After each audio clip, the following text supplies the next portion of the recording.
কবর এমন একটা জায়গা, এই কবরের মধ্যে গেলে পরে আপনি সেদিন আফসোস করতে থাকবেন যে আল্লাহ আমাকে আরেকবার আপনি দুনিয়ার মধ্যে পাঠান।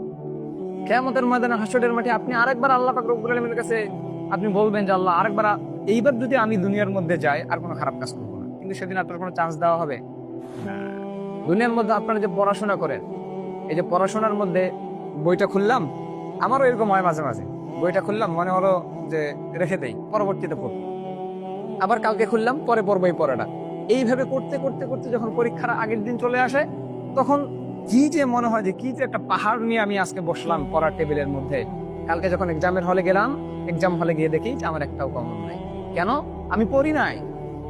তখন মনে হলো যে না, ইস, আগের সময়টাকে যদি কাজে লাগাতাম, সেদিনকে আপনাকে ওই এক্সাম হল থেকে বের হয়ে আপনাকে সময় দিবে যে যাও কোশ্চেনটা নিয়ে যাও, এখন তুমি ভালো করে আরো পড়ে আসো, সময় দিবে?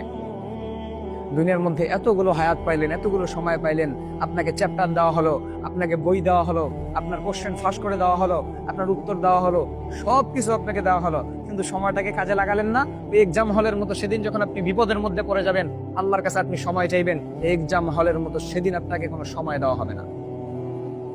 এই এক্সাম হলে তো আপনি নিশ্চিত হতে পারেন না যে কোনটা আপনার কোশ্চেনে আসবে, কিন্তু আল্লাহ পাক তো নিশ্চিত করে দিয়েছেন যে তোমার কোশ্চেন কি হবে, তোমার অ্যান্সার কি হবে, সবকিছু তো তিনি নিশ্চিত করে দিয়েছেন আপনাকে।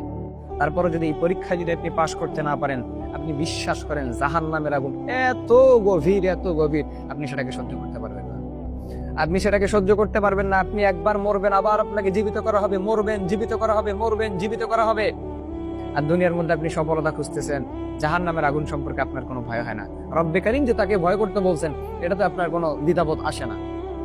কিয়ামতের দিন যদি বিপদের কাঠগড়ায় দাঁড়িয়ে যান, সেদিন আপনার কোনো বাঁচার কোনো উপায় আপনি সেদিন খুঁজে পাবেন না। কেউ আপনাকে বাঁচাবে না। আপনার মা আপনাকে দেখে পালাবে, আপনার বাবা আপনাকে দেখে পালাবে, আপনার সন্তানাদি যাদের জন্য দুনিয়ার মধ্যে সব করছিলেন, তারা আপনাকে দেখে পালাবে। আপনার স্ত্রী, যাকে আপনি মনের থেকে সবচেয়ে বেশি ভালোবাসেন, আপনার জীবনের থেকে, স্ত্রীকে আপনি বলেন যে তোমাকে খুশি করার জন্য আমি 4টা এনে দিব, সবকিছু তোমার জন্য করবো, সেই স্ত্রী আপনার থেকে পালাবে। কি মনে করলেন আপনি? দুনিয়ার মধ্যে আপনি চাইলেই একটা জিনিস হয়ে যাচ্ছে, কিন্তু আখিরাতের ময়দানে সেটা সম্ভব না। দুনিয়ার মধ্যে আপনি আপনার স্ত্রীকে খুশি করার জন্য চাপ এনে দিতে চাচ্ছেন, আপনার স্ত্রীকে খুশি করার জন্য আপনি সবসময় চিন্তা করেন যে কি করা যাবে, ফুল নিয়ে যাব, চকলেট নিয়ে যাব, কি নিয়ে যাওয়া যায়, কেক নিয়ে যাব, কিন্তু একটা বার যে আপনি কখনোই চিন্তা করলেন না যে আল্লাহ পাক রব্বুল আলামিনকে আমি কিভাবে খুশি করতে পারবো। চিন্তা করি আমরা? কখনোই না। তাহলে আমরা কত বড় গাফিল বান্দা হয়ে গেছি, কত বড় ব্যাকুল বান্দা আমরা হয়ে গেছি যে আমরা রব্বে কারীম সম্পর্কে আমরা চিন্তা ভাবনা করি। তো আল্লাহ পাক রব্বুল আলামিন আমাদেরকে হেদায়েত দেন। তো কবর এমন একটা জায়গা যেখানে গেলে পরে আপনি আফসোস করতে থাকবেন